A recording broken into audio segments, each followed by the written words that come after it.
আরজি কর। হ্যাঁ, আর্যিকর থেকে হ্যাঁ, তো বলো এবার। বলছি ওটা হয়েছে কি বলতো, ও 2টো অব্দি পেশেন্ট দেখেছে, ঠিক আছে। রাত্রে দুটো? রাত্রি 2টো, ঠিক আছে। আচ্ছা। 2টো অব্দি পেশেন্ট দেখেছে, দেখে রুমে এসে অনলাইনে অর্ডার করে 4জন বন্ধু মিলে খেয়েছে, ডিনার করেছে। করে ও খুব টায়ার্ড ছিল, যেহেতু 36 ঘন্টা ডিউটি ছিল, টায়ার্ড ছিল। ও কি করেছে, ওই সেমিনার রুমে গিয়ে শুয়ে পড়েছে একটা রেড কালারের ব্ল্যাঙ্কেট ঢাকা দিয়ে। তারপরে মানে সেমিনার রুমে এমনি কি তোমাদের ওরকম সেমিনার রুমে তুমি ঘুমানো হয়? মানে আমি যদিও কোনো আইডিয়া নেই, ওই জন্য জিজ্ঞেস করছি। না, এবার একটা রেসিডেন্টের ডক্টর রুমস থাকেই, আচ্ছা, বুঝতে পেরেছিস, তারপরেও সেমিনার থাকে। এবার সেমিনারে একটা বেড থাকে, আর ডক্টরস রুমে 2-3টে যেরকম বড় ঘর হবে সেরকম বেড পাতা থাকে। আচ্ছা আচ্ছা। মেনলি ডক্টরস রুমে শোয়ার কথা, ঠিক আছে। হয়েছিল কি, ওকে বডিটা পাওয়া গেছে সেমিনার রুমে, কিন্তু ঘুমাচ্ছিল ডক্টরস রুমে, যে রুমটা তোর এখন ভাঙা হয়েছে, দেখেছিস রুমটা ভেঙেছে, ঠিক বাথরুমের পাশেই, ঠিক আছে। মানে বাথরুমটাকে অজুহাত দিয়ে ওই রুমের দেয়ালটা ভেঙে দিয়েছে। অ্যাকচুয়াল কাণ্ডটা ঘটেছে তোর ইয়েতে, ওই রুমটার ভেতরে, ডক্টরস রুমে ঘটনাটা ঘটেছে। ওই বডিটাকে রুমে ওই দিন আর কেউ ছিল না, খালি মানে অনলি ওই দিকটাই ঘুমাচ্ছিল? হ্যাঁ, এবার তোকে আমি বলি, অন কলে নিশ্চয়ই একজন থাকবে না, ও জুনিয়র সিনিয়র মিলিয়ে থাকে। এমনকি থার্ড ইয়ার একজন থাকবে, সেকেন্ড ইয়ার একজন থাকবে, প্লাস ফার্স্ট ইয়ারের ইন্টার্নশিপরা যারা থাকে তারা ইন্টার্নরা থাকে। আর চেস্ট এমন একটা ওয়ার্ড হচ্ছে, কোভিড এর পর থেকে প্রায় হামেশাই সবার শ্বাসকষ্ট হচ্ছে, মানে আসছে মানেই শ্বাসকষ্ট হচ্ছে। আর চেস্ট ওয়ার্ড আর চেস্ট মেডিসিন দুটোই পাশাপাশি ওয়ার্ড, ঠিক আছে। তো কেউ কি শুনতে পায়নি? কেউ শুনতে পায়নি। ওটাই তো আমি ওই দিনকে ওটাই ভাবছিলাম। এবার দেখ, ধস্তাধস্তি করাতে একটা নিশ্চয়ই চিৎকার হয়, একটা ভায়োলেন্ট হয়, বুঝতে পেরেছিস। তারপরে আবার কি, যে 4জন ওর সাথে খেয়েছে তারা কোথায়, তারা কেন মিডিয়ার সামনে আসছে না? তাই তো, তারা কেন আসছে না? তোমার একদিন ডিউটি ছিল না রাতে? ওই দিনকে আমি নাইটে ডিউটি করছিলাম। আচ্ছা। আমি নাইটে ডিউটি করে এসেছি, আমার লাস্ট নাইট ছিল। তো আমার তো 3 দিন নাইট থাকে, 3 দিন নাইট থাকার পর লাস্ট নাইট ছিল। লাস্ট নাইটের পর বুধবার আমার লাস্ট নাইট, বুধবার রাতে ঘটনাটা ঘটেছে। আমি বাড়িতে এসেছি, রীতিমতো বাড়িতে এসে শুয়ে পড়েছি। 3টের সময় আমার কাছে ফোন এসছে যে সবাইকে ডেকে পাঠিয়েছে, ইমিডিয়েট আয়। তখন গিয়ে দেখি আরজি করে এই অবস্থা, পুরো গোটা হাসপাতালকে ডেকে পাঠিয়েছিল। গিয়ে দেখি পুলিশ ছয়লা, মানে আর ওকে যেভাবে, আমি তো বডিটা দেখেছি রে, মানে আমাদের এখনো পর্যন্ত চোখ থেকে নামছে না। রীতিমতো মনে হচ্ছে মেয়েটা যেন আমাদের পাশে পাশে ঘুরছে, একদম এরকম, মানে মানে অদৃশ্যমান। মানে আমরা এরকম ভাবতে পারছি না যে এরকম ভূত থাকে বা একটা স্পিরিট থাকে বা কিছু। এখন আমরা বুঝতে পারছি না, ওর আত্মাটা এখনো ঘুরছে আমাদের আশেপাশে। দেখ, ওর আমার তলাটায় না, কিন্তু ওর থেকে ও থাকে 4তলায়, 4তলায় ঘটনাটা ঘটেছে, ঠিক 2টো ফ্লোর নিচেই আমি থাকি, আমার রুমটা, ঠিক আছে। কিন্তু তাও আতঙ্কে আমরা মানে একদম স্তব্ধ হয়ে গেছে আরজিগরটা। কিন্তু ব্যাপারটা হচ্ছে, তাহলে ডক্টর রুম থেকে ওকে সেমিনার রুমে নিয়ে যাওয়া হয়েছে? হ্যাঁ, অবশ্যই নিয়ে যাওয়া হয়েছে।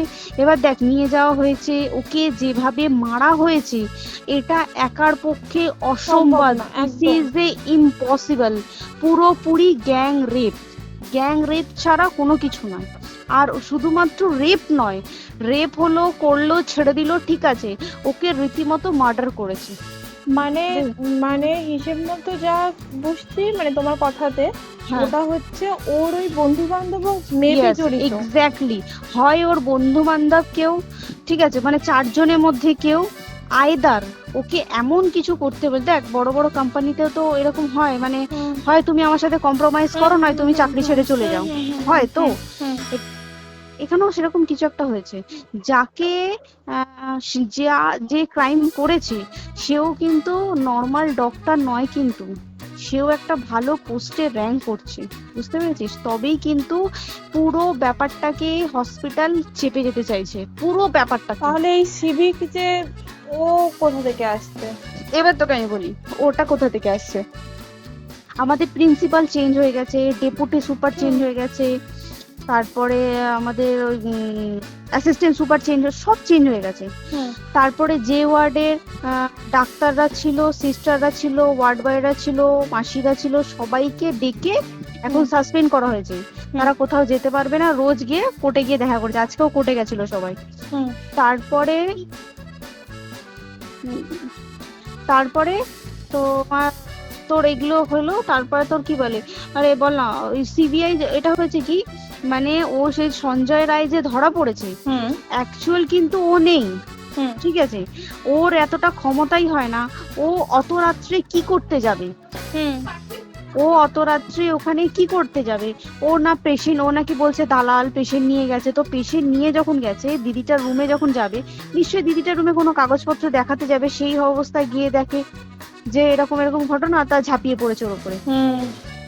এরকম কিছু কি, তাও কিছু নয়, শুধু গেছে, দেখছে ড্রিঙ্ক অবস্থায়, ওকে ক্যামেরায় দেখা গেছে ড্রিঙ্ক অবস্থায় গেছে আর এসছে, এইটুকুই দেখা গেছে। তারপরে হচ্ছে কি, তোর অনেক রকম এখানে অনেক রকম ব্যাপার আছে।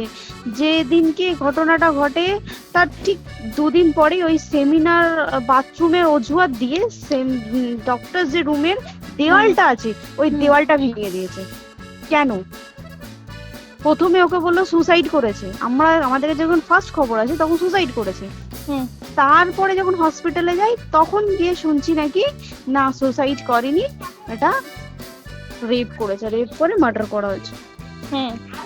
বুঝতে পারলি, এখানে বিশাল বড় একটা গেম চলছে। আর যে ওর উপর কি রাগ ছিল, মানে হ্যাঁ হ্যাঁ হ্যাঁ হ্যাঁ হ্যাঁ হ্যাঁ একদম। আমি তোকে কি বললাম, শোন, তুই যদি কারোর সাথে কম্প্রোমাইজ করিস তাহলে তো পোস্ট করবে, তুই কারোর সাথে কম্প্রোমাইজ করবি না, তোকে মার্ডার করে দেবে। মানে ওরকম টাইপের কিছু বলতো, এরকমই টাইপের কিছু একটা ছিল। আইদার খুব রাফ, মানে খুব রাগ, খুব মানে খুব ওর উপরে খুব ফ্রাস্ট্রেশন ছিল, যারই ছিল খুব ফ্রাস্ট্রেশন ছিল। শুধু ওকে মারিনি রে, রীতিমতো মার্ডার করেছে। ওর যে ক্ল্যাচারটা ছিল, ওর ওর ইউরিনের রাস্তায় ক্ল্যাচারটা ঢুকিয়ে দিয়েছে, তুই জানিস?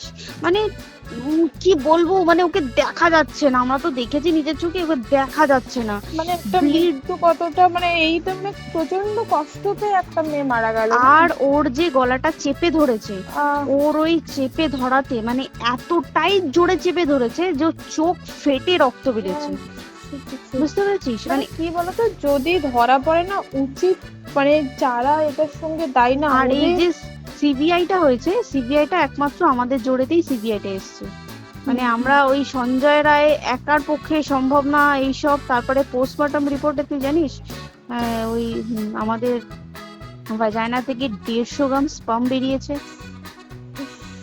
পোস্টমর্টম রিপোর্ট 150 গ্রাম স্পাম, মানে বুঝতে পারছিস? নট এ ক্যালকুলেটেড, মিনিমাম কম করে 6 থেকে 7 জন করেছে ওকে। ওই জন্যই তো আমরা এতটা বেশি ভাইলেন্ট হয়ে গেছি, বুঝতে পেরেছিস? আর তারপর দেখো, একটা মেয়ে তার কাজের জায়গাতেই ছিল, এমনটা নয় যে রাস্তাঘাটে কোনো বিপদ, তার কাজের জায়গাতেই সেফ নয়। শোন দেখ, বড় বড় কোম্পানিতে কি হয়, রুমের ভেতরে এগুলো হয়, মানে ধর রুমের ভেতরে হলো, যেমন কল সেন্টারে হয়, নাইট শিফটে হয়, এইগুলো একসেপ্টেবল। বাট হসপিটাল হচ্ছে এমন একটা এরিয়া, মতো একটা, হ্যাঁ আরজিকর বলে না, যে কোনো হাসপাতালে কেউ যদি স্ব ইচ্ছায় কারোর সাথে রিলেশনশিপে গিয়ে করতে চায় সেটা আলাদা জিনিস, কিন্তু ঠিক আছে, কিন্তু কেউ কারো বিরুদ্ধে এইভাবে করতে পারে না রে। তুই জানিস না, মানে ওয়ার্ডে দেখ, কম বেশি আমরা সবাই ঘুমাই, কম বেশি আমরা সবাই জেগে থাকি, জেগে তো থাকি, তাতে কি কেউ শুনতে পায়নি? তার কি একদম ভায়োলেন্স ছিল না? যদি কেউ না শুনতে পারে তাহলে ওর খাবারে কেউ কিছু মিশিয়েছিল, তাই কি না? সেটাও পোস্টমর্টম রিপোর্টে মানে লিক করছে না যে কেন খাবার ও তো খাবারটা খেয়েছিল, সেটা তো নিশ্চয়ই পেটেই ছিল, পেট থেকে তো বমি করে বের করে দেন, সেটা তো ফরেনসিক রিপোর্টে কিছু বলবে। আর তুই জানিস না, দেন মানে ধর পোস্টমর্টম রিপোর্ট আসতে 3 দিন সময় লাগে। ও যেদিনকে মরেছে ঠিক তারপরের দিনকে বিকালবেলা পোস্টমর্টম রিপোর্ট বার করেছে, মানে বডি বার করো আর পোড়াও, 10 সেকেন্ডের মধ্যে বাড়িতে নিয়ে গেছে, তারপরে বডি পুড়িয়ে দিয়েছে। মানে কি বলবো, হসপিটাল, মমতা ব্যানার্জি, সবাই, মানে তৃণমূল প্রত্যেক সবাই এটাকে পুরোটাই কেসটাকে চাপা দিতে চাইছে, পুরোটা। তারপরে তুই ভাব, যে মানুষটাকে এত ক্ষতবিক্ষত ভাবে মেরেছে, তাকে অভিষেক ব্যানার রেপ কি কলকাতায় প্রথম হলো? নয়, হুম বিভিন্ন জায়গায় বিভিন্ন ভাবে রেপ হয়েছে, হুম ধরা পড়েছে, ফাঁসি হ্যাঁ। হয়েছে কি জেল হয়েছে। হুম। অভিষেক বন্দ্যোপাধ্যায় কেন বললো জাস্ট তোর কি বলে এনকাউন্টার করতে? মানে কি সঞ্জয়কে যদি এনকাউন্টার করে পুরো কেসটা চাপা পড়ে যাবে, পুরো কেসটা চাপা পড়ে যাবে একদম। স্টুডেন্টরা ঠান্ডা হয়ে যাবে, হুম। আর আমরা সেটা মানবো না, আমরা সেটা হতেই দেব না। তাতে যদি চাকরি মানে আরজিকরটাকে সিল করতে হয় তাতেও আমরা রাজি আছি, সিল করে দেওয়া হোক আরজিকর, সিল করে দেবে মনে হচ্ছে যদি ঠিকঠাক ভাবে। এবার ওই জন্য আমাদের দাবিতে সিবিআই এসছে। এবার তুই একটা কথা বল, যখন দেখতে পাচ্ছে মমতা ব্যানার্জি যে কলকাতা পুলিশ আমাদের জন্য কিছু করতে পারছে না, আমরা কিছু মানতে পারছি না, 7 দিন ধরে বার করতে পারছে না, তাহলে সেটা 2-3 দিনের মধ্যে কেন হ্যান্ড ওভার করে দিল না? তাই কি না? তারপরে দেখ পিডব্লিউডি ওটা লো পোস্টের মানুষ, মানে যারা ভাঙচুর করে, মানে সিমেন্টের যারা কাজ করে তাদেরকে পিডব্লিউডি বলে। এবার পিডব্লিউডির নিশ্চয়ই হায়ার অথরিটি থেকে অর্ডার এসছে তবেই ওরা গিয়ে ভেঙেছে। ওরা নিশ্চয়ই পাগল নয় দুম করে গিয়ে কোনো গভর্নমেন্ট প্রপার্টি ভেঙে দেবে।